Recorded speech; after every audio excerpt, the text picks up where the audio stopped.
Ashama hordoftoota kabajamtoota keenya akkuma beekamutti kunolaalee mana suuqirra jirra hundumaa keenyaaf inshallah ta'ala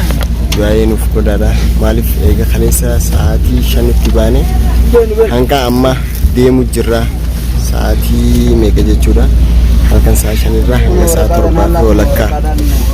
akkasii kunoo makiinaa kana keessa yoo akkam xiqqaate nama 67 jirra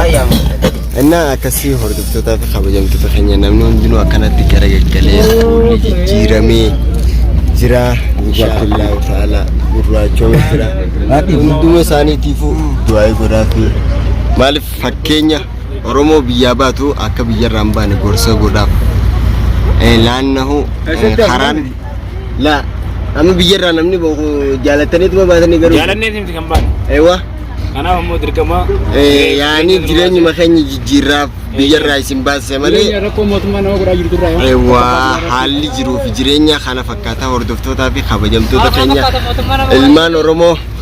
hunda isaaniitiif du'aa godhaa fi karaa milkii bakka jirtan hundatti nageenyi Rabbi isin bira haa jiraatu isinillee du'aa godhaa fi isaan kun hundinuu shamarranis duuba san jiranii akkasii isinin janna inshallah ta'ala waan irra geenye hundaa'u مرة نفعنا تروان دانس كنيا. دكتور كتاب جمعية كنيا إن شاء الله تعالى دعائنا وفقدا كنو لال شمرني ساملي مكينا حسابوني هندومني